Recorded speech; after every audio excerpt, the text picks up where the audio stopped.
امریکی صدر Donald Trump کا ایران کے خلاف معاشی حملہ، ایران کے ساتھ تجارت کرنے والے ممالک پر 25% ٹیرف لگانے کا اعلان کر دیا۔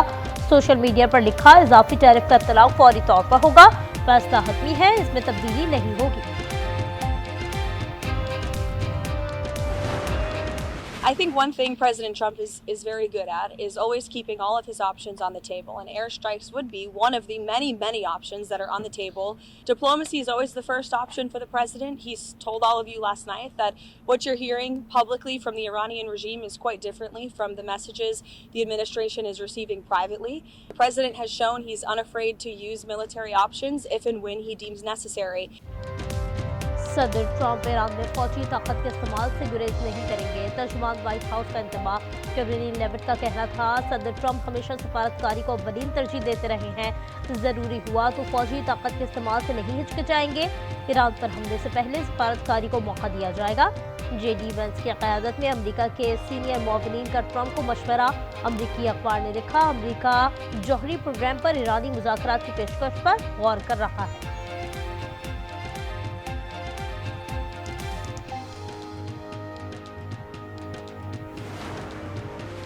ایرانی سپریم لیڈر آیت اللہ علی خامنائی کا حکومت کے حق میں مظاہروں پر قوم کو خراج تحسین، کہا عظیم ایرانی قوم نے آج ایک تاریخی دن رقم کیا، عظیم ریلیوں نے غیر ملکی دشمنوں کی سازشوں کو خاک میں ملا دیا، غیر ملکی دشمنوں کی سازشوں پر اندرونی کرائے کے ایجنٹوں نے عمل کروایا جانا تھا، ایرانی قوم مضبوط، طاقتور، باخبر ہے، کسی دھمکی یا حکم کے بغیر جوہری مذاکرات پر راضی ہیں، ایران نے مشروط آمادگی ظاہر کر دی، الجزیرہ ٹی وی کا وزیر خارجہ کے حوالے سے بڑا دعویٰ، عباس عراقچی نے کہا یقین نہیں واشنگٹن منصفانہ مذاکرات کے لیے تیار ہے، جب وہ تیار ہوگا تو ہم سنجیدگی سے غور کریں گے۔ وزیر خارجہ نے مزید کہا تربیت یافتہ دہشت گرد اسرائیلی مفادات کی تکمیل کے لیے واشنگٹن کو جنگ میں گھسیٹنے کی کوشش کر رہے ہیں۔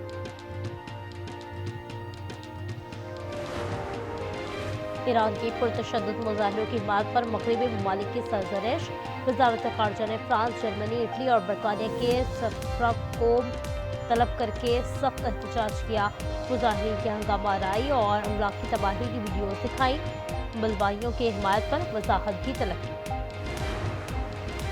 نائب وزیر اعظم اسحاق ڈار اور ایرانی وزیر خارجہ میں ٹیلی فونک رابطہ، ایران کی تازہ ترین صورتحال سمیت دیگر عالمی اور علاقائی امور پر گفتگو، دونوں رہنماؤں کا قریبی رابطہ برقرار رکھنے پر اتفاق، اسحاق ڈار نے پائیدار مکالمے اور روابط کی اہمیت کا اعادہ کیا۔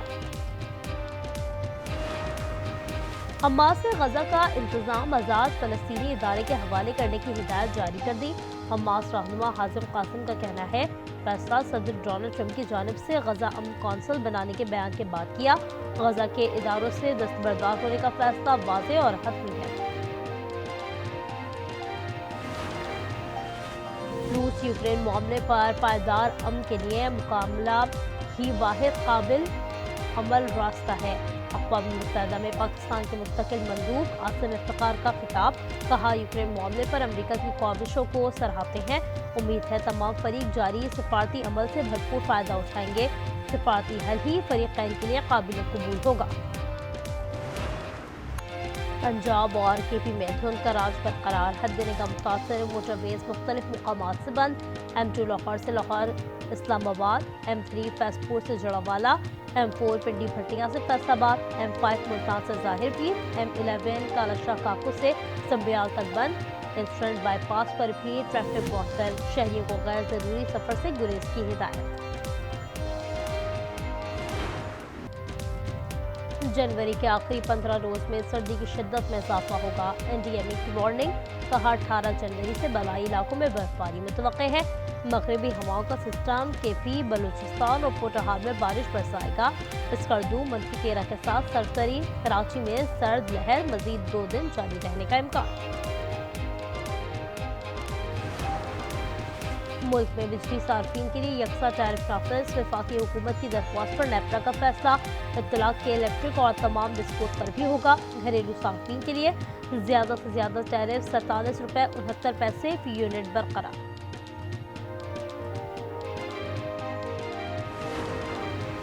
راولپنڈی کی انسداد دہشت گردی عدالت میں 26 نومبر احتجاج، تھانہ صادق آباد کیس کی سماعت آج ہوگی، سماعت جج امجد علی شاہ کریں گے۔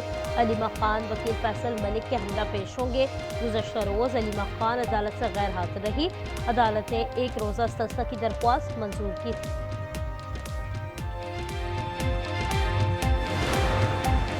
مذاکرات کے لیے این ٹی یو فوج بیانیہ ترک کرنا ہوگا۔ وزیر اعلیٰ کے پی آج افغان رجیم کے ترجمان بنے ہوئے تھے۔ اتاتورک کی پروگرام نیوز انسائٹ میں گفتگو، کہا کوئی ریبرنٹ لائن نہیں، یہ بات انہیں جتنا جلد سمجھ آ جائے اچھا ہے، ورنہ ہم سختی سے سمجھائیں گے۔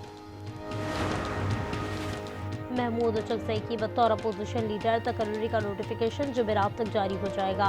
بیرسٹر گوہر کہتے ہیں اسپیکر نے ہمارے ساتھ طریقہ کار طے کر لیا ہے، آج دستاویزات جمع کرا دیں گے۔ اہم قانون سازی کے لیے پارلیمنٹ کا مشترکہ اجلاس رواں ہفتے طلب کیے جانے کا امکان۔ ذرائع کے مطابق منگل 20 جنوری کو اجلاس بلائے جانے کا امکان۔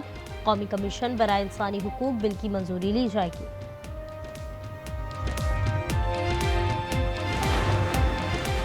کراچی سپر ہائی وے پر ڈکیت گینگ سے پولیس کا مبینہ مقابلہ، دو طرفہ فائرنگ میں زخمی سمیت 3 ملزمان گرفتار۔ ملزمان سے اسلحہ، 2 پسٹل اور چھینے گئے موبائل فون برآمد۔ ہب ریور روڈ پر منشیات سپلائی کرنے والے بین الصوبائی گروہ کے 2 کارندے گرفتار۔ خانیوال میں بھانجے نے غیرت کے نام پر اپنی ممانی کو قتل کر دیا، ملزم گرفتار۔ واقعے کی تفتیش جاری، پولیس کے مطابق ملزم ابرار کو ممانی کی ذاتی کردار پر شک تھا۔ ملزم نے گھر میں گھس کر صاحبہ بی بی کو قتل کیا۔ امریکی شہر منیسوٹا میں ریڈی گوٹ کی ہلاکت کے خلاف احتجاجی مظاہرے کے دوران پولیس نے ایک خاتون کو گرفتار کر لیا۔ دیگر مظاہرین گرفتار کارکن کی رہائی کے لیے نعرے بلند کرتے رہے۔ گزشتہ ہفتے امیگریشن افسر نے ریڈی گوٹ کو گولی مار کر قتل کر دیا تھا۔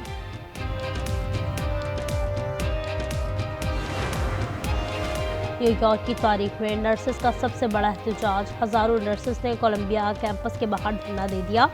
نیو یارک کے اسپتالوں میں نرسز کی شدید کمی، تعداد کم ہونے کے باعث نرسز زیادہ کام کرنے پر مجبور۔ نیو یارک اسٹیٹ سے 15,000 نرسز ملازمت چھوڑ کر چلی گئیں۔ خدمات کی عوض بہت کم اجرت ملتی ہے، نرسز کی شکایت۔ ہوائی کے کیلیفورنیا آتش فشاں سے لاوا کا ایک اور چشمہ پھوٹ پڑا۔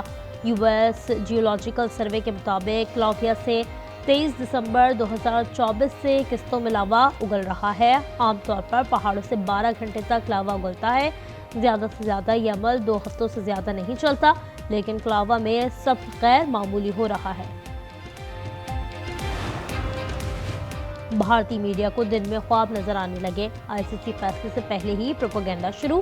دعویٰ کیا بنگلہ دیش بھارت میں T20 ورلڈ کپ کے میچ کھیلنے پر راضی ہے، سسٹم مقام تبدیل ہوگا۔ سیکیورٹی خدشات اور مستفیض الرحمان کو آئی پی ایل سے باہر کرنے کے بعد بی سی بی نے بھارت میں میچز کھیلنے سے انکار کیا تھا۔ لسبیلا کے پہاڑی سلسلے میں آف روڈ جیپ ریلی کا میلہ، ماہر ڈرائیورز نے چیلنجنگ ٹریک پر گاڑیاں دوڑائیں۔ جہاں زیب قاسم گروپ فاتح، شعیب گروپ کا دوسرا، مظفر گروپ کا تیسرا نمبر رہا۔ اور لاس اینجلس میں گولڈن گلوب ایوارڈز کا میلہ، ستاروں کی کہکشاں امڑ آئی۔ بہترین فلم کا ایوارڈ ہیملٹ کے نام رہا، جیسی بیسٹ ایکٹریس قرار پائیں۔ ویگنر مورا کو بہترین اداکار کا ایوارڈ دیا گیا۔ 16 سالوں ون کوپر نے ایوارڈ جیت کر تاریخ رقم کر دی۔